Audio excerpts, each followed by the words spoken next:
नमस्कार दोस्तों, मैं ही अनूप और आप सभी को स्वागत करता हूं आपके अपने यूट्यूब चैनल EMT फार्मा में।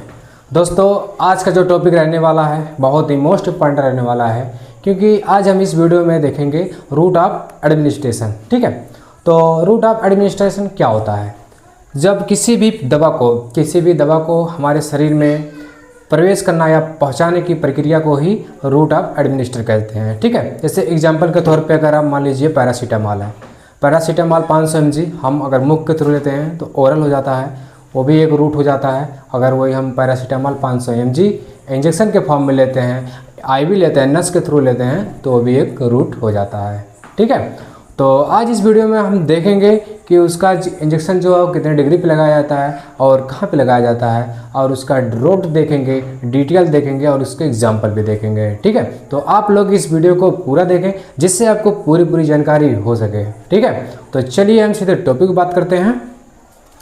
तो सबसे पहले आप देख लेते हैं इंट्रामस्कुलर। एक मिनट, सॉरी। चलिए, route of administration IM intramuscular जो इंजेक्शन होता है वो 90 डिग्री पे हम लगाते हैं। ठीक है, 90 डिग्री पे हम इंट्रामस्कुलर को लगाते हैं। और कहाँ पे लगाते हैं? मसल्स पे लगाते हैं इसे। ठीक है, मसल्स पे लगाया जाता है। और सबक्यूटेनियस जो होता है वो 45 डिग्री पे लगाया जाता है, जो कि सबक्यूटेनियस टिश्यू पे ही इसको लगाया जाता है। ठीक है, और IV इंजेक्शन जो हम वेन में लगाते हैं, नस में लगाते हैं, उसे 25 डिग्री पे लगाया जाता है। ठीक है, जो कि हम वेन पे लगाते हैं, इसे नस में लगाते हैं। ठीक है, और इंट्राडर्मल जो होता है वो हम स्किन पे लगाते हैं, उसे 10 से 15 डिग्री पे लगाया जाता है। ठीक है, तो आप लोग समझ गए होंगे कि IM जो होता है 90 डिग्री पे, सबक्यूटेनियस जो होता है 45 डिग्री पे, और IV जो होता है नस में जो हम लगाते हैं उसे 25 डिग्री पे, और इंट्राडर्मल जो लगाते हैं उसे 10 से 15 डिग्री पे लगाते हैं। ठीक है, तो चलिए फिर आगे हम बढ़ते हैं। चलिए दोस्तों, तो अब हम बात कर लेते हैं type of route of administration. ठीक है, तो उसके पहले मैं आपको बता दूं कि बायोअवेलेबिलिटी क्या होती है, कि जैसे कि हमने कोई दवा खाया, हमें उससे मतलब नहीं होता, बट लेकिन वो दवा हमारे ब्लड में कितना परसेंटेज गया, कितना परसेंटेज एब्जॉर्ब हुआ, उससे हमें मायने रखता है। ठीक है, तो एग्जांपल के तौर पे मैं बता दूं, अगर पैरासीटामॉल 500 mg हम खाएं और ओरल लिए, मुख के थ्रू लिए हम, और तो क्या हुआ, जैसे बोलो हमने खाया मुख के थ्रू तो वो लीवर में गया, लीवर उसको ऑब्जर्व करेगा, मेटाबोलाइज करेगा, तो क्या होता है कि उसमें 100 mg लीवर में रह जाता है और केवल 400 mg हमारे ब्लड में पहुंच पाता है। ठीक है, तो इसके बायोबिलिटी कितनी हुई? 400 mg हुई बायोबिलिटी सिर्फ केवल। ठीक है, वहीं पर अगर बट हम इंजेक्शन के फॉर्म में लेते हैं, IV के फॉर्म में लेते हैं, इंट्रावेनस के फॉर्म में लेते हैं, तो क्या होते कि 500 mg का अगर हम इंजेक्शन लगा रहे हैं तो 500 mg पूरे ब्लड में जाएगा। ठीक है, उसकी वायबिलिटी कितनी होगी? 100% होगा। ठीक है, तो IV का वायबिलिटी कितनी होती है? 100% होती है। मेरे कहने का मतलब यही है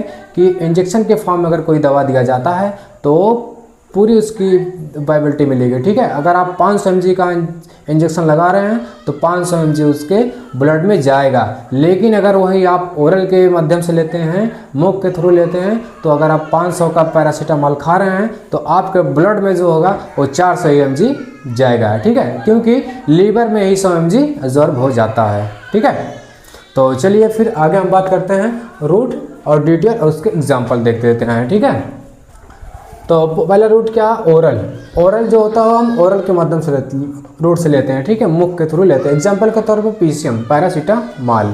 ठीक, और दूसरा है सबलिंगुअल जो होता है थ्रोट टंग, जो हम जीभ के नीचे, ठीक है, जैसे कि क्लोनिडिन जो टेबलेट होती है वो हम जीभ के नीचे रखते हैं, तो वहाँ के सिलेबस जो होती है वहाँ से एब्जॉर्ब होकर के वो सीधे ब्लड में पहुँच जाती है। ठीक है, उसे सबलिंगुअल कहते हैं, जो हम जीभ के नीचे से रख के लेते हैं। ठीक है, रेक्टल सपोजिटरी, जब हम मुख और वेन के थ्रू नहीं देते हैं तो सब रेक्टल के फॉर्म में देना पड़ता है। ठीक है, जैसे कि एग्जांपल के तौर पे डायज़ेपाम।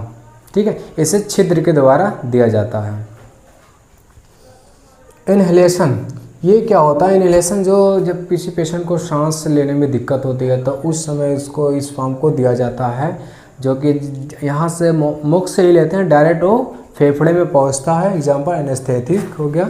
और इंट्रानेजल जो होता है वो नोज के थ्रू हम लेते हैं। ठीक है, नोज के थ्रू लेते हैं। एग्जाम्पल के तौर पे इसे देख लेते हैं कैलिनेटोनिन। ठीक है, तो फिर आप देखते हैं IM मस्कुलर, ठीक है, स्केलेटल मसल्स पे इसे लगाया जाता है। एग्जाम्पल हो गया एड्रेनालिन, ठीक है। इसका डोज देखें तो मैक्सिमम आप इसका डोज 2 से 4 ml ही इसको दे सकते हैं, ठीक है।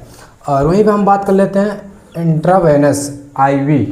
इसका जो है आपको मैं बताया था कि इसका वाइबिलिटी जो होती है वो 100% होती है। और इसके डोज की बात करें तो इसको 500 ml से भी ज़्यादा आप दे सकते हैं, ठीक है, मोर। और इंट्राडर्मल की बात करें तो इंजेक्ट टू स्किन, ये स्किन पे लगाया जाता है। और इसका डोज की बात करें तो 0.1 से 0.2 ml तक केवल दे सकते हैं, ठीक है, क्योंकि ये स्किन पे ही लगाया जाता है। और इसे ऑपरेशन के पहले ही इसे टेस्टिंग भी इसी पे लगाकर, स्किन पे लगा के ही भी चेक करते हैं, ठीक है। जब किसी को ऑपरेशन होता है तो उसके पहले उसका टेस्टिंग होता है कि कोई एलर्जी तो नहीं है इस पेशेंट को, ठीक है। तो और इसका एग्जांपल के तौर पे बात करें तो जैसे वैक्सीन हो गया BCG का, तो वही सब लगाया जाता है स्किन पर, ठीक है। तो मैं आशा करता हूँ कि ये वीडियो आपको बहुत अच्छी लगी होगी। अगर आपको थोड़ा भी हेल्पफुल लगा हो वीडियो तो प्लीज़ इस चैनल को सब्सक्राइब करें और बेल आइकन को प्रेस करें और अपने दोस्तों के पास ज़रूर सेंड करें, जिससे उन्हें भी इस चीज़ की जानकारी हो सके, ठीक है।